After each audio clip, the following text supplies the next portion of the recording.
Hey, welcome back and thanks for joining me. I'm going to try and record this for the fourth time. I've been having some problems with the front camera, so we'll try it again. Because, never give up, never give in. But it just goes to show you, best laid plans. And that's what we're going to talk about.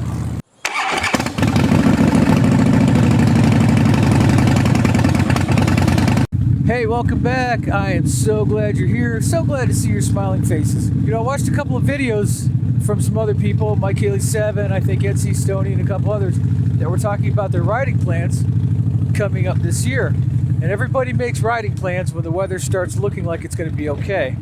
I understand the inclination. When I got my Harley and discovered the Harley Davidson Ride Planner up on their website, my first act was to go out and plan out like 40 or 50 rides, and I've got a running tally of about 40 or 50 rides at any given time. Unfortunately, I found that I can't ride all those rides whenever I want. What I would do is go out and plan a ride, and then I'd actually plan out when I'm going to ride it. So I'd have, 6 or 7 good rides planned out for the year, and it just wouldn't happen that way. Family stuff would come up, money issues would come up, people that I thought were going to be able to come with me wouldn't, which changes the money equation. Just different reasons, life. And what happens is, if I don't get these plans done, if I don't get these rides done, then I'm just really disappointed in the year, and I think the whole year is kind of a wash. Although, I'm riding almost every day, so it's not like I'm not riding. But I'm one of those people who would rather that you didn't make promises if you couldn't keep them. I'd rather just not hear anything than be disappointed. I don't handle disappointment very well at all. So to make plans and then not do them, that's rough on me. And it's really disappointing. And I'm sure it's disappointing to everybody, but I'm really disappointed.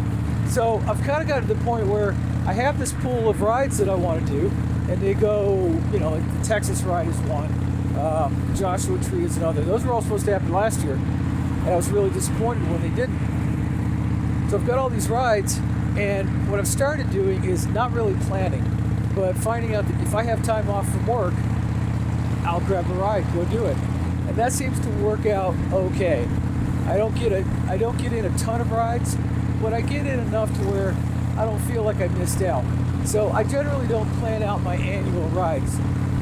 Now I know that there are events and stuff that I will definitely be showing up at, Daytona.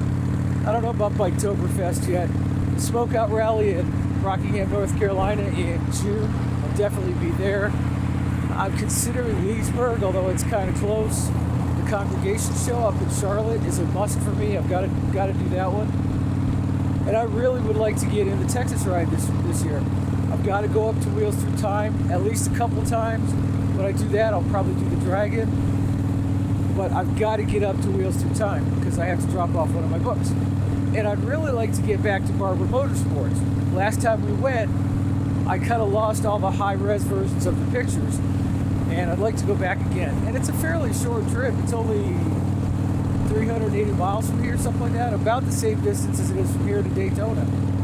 So with a long weekend, or some early mornings and late nights, we could get out there.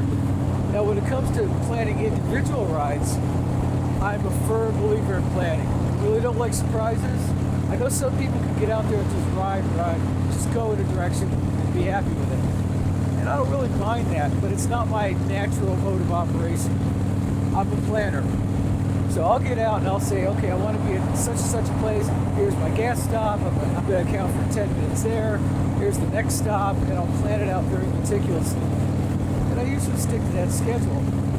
Now the advantage of that for me is Cleveland is a really good example. When I went to Cleveland, I wanted to maximize my time in Cleveland. So to spend a lot of time on the road would just eat up more Cleveland time. Plus I had I had planned on a fairly long trip coming back down the other side, coming through Indiana and Kentucky and all those. Now the downside to planning like that, which I really hate, and I hate this is the way I do it, is that I would like to stop all along the way and check out the area, check out the cool spots, check out the restaurants, meet the people from that area, get to know people along the way. That would be awesome. But that's not my default method of planning. So I'm learning, I'm trying. Unfortunately, I've only got so much time off of work. So unless I really make it big with this photography thing and can just afford to travel, I don't know if that's going to change until I retire, if that ever happens. So for the year, I don't really plan much. I have lots of rides on tap. I have lots of options. But for an individual ride, oh, it's planned out. I could be a tour guide and make money off of that nonsense. Now, there are always things that happen and things you may come up to on the road and decide, I want to see that, or, breakdowns and stuff like that hasn't happened yet. But when that kind of stuff happens, you just have to suck it up and deal with it. If I had broken down on the way to Cleveland, I just wouldn't have spent as much time in Cleveland. That's just the way it goes. But as far as planning goes, I wanted to get there and spend as much time as I could there. And, money is always an issue. The more time you spend on the road, unless you're camping, hotels go up. Hotels are probably one of the more expensive aspects of traveling if you're going to stay in hotels. And if I'm going a long distance, I really like hotels. There's nothing like a nice bed. I haven't spent a lot of time doing camping and traveling and stuff. And since I've never done it, I don't know what to really expect as far as, okay, I'm traveling through a state, show up at a state park. What are the actual logistics of finding a place to camp, paying for it if you need to pay for it, getting, whatever permits or whatever. I don't know the steps to that. If I'm going to plan out a stay at a state park ahead of time, that's a little different. And that's something else I'm just learning along the way. Just something else you got to figure out. Of course, camping also adds, some more gear that you have to carry on the bike and that kind of thing.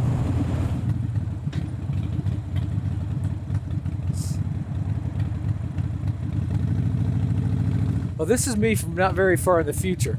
Another thing I wanted to add too was one of the problems with scheduling trips is that if you want to go to a museum or a business or something like that, they're usually only open during daylight hours. So you almost have to take up an extra day just to go do those things. If you're traveling all day and then you roll in late at night, those places are closed. So that takes up time as well. So something to think about. And now back to our normally scheduled programming. It's kind of like, I used to kind of frown on people who trailered their bikes. But if I were to go up to Sturgis, the only way I could make it within a reasonable allotted time, which is what I have, would be to trailer one way. I'd want to ride one way back just so I rode it. I'd rather ride both ways, but just as a matter of logistics, I would have to trailer one way. And that kind of got me over this idea of being judgmental. Well, helped get me, sort of got me over. Well, I'm kind of over. Well, it helps. So let me know in the comments below. Do you plan out your year and travel? Do you just have some key rides that you kind of fit in whenever you can? Are you one of those people that just heads out in a direction and goes for 2 weeks or a week or what have you? How do I get past not being able to stop along the way? And maybe it's just a matter of taking more time. And maybe that's all there is to it, just logistics. And for my this or that question of the day, Paul McCartney or John Lennon? And no, I'm not going to specify. You're going to have to come up with your own question. But the answer has to be either Paul McCartney or John Lennon. I don't care if it's, who you thought was the cutest Beatle or the most talented. Who died first doesn't count because that's just a matter of historical record. But Paul McCartney or John Lennon? Which Beatle would you rather spend the day with? Let me know that one as well. And, as always, go do something nice for somebody this week. Make it a better world. Making it a better world bit by bit. Thanks. Bye. Hey, mama. Oh, yeah. You know.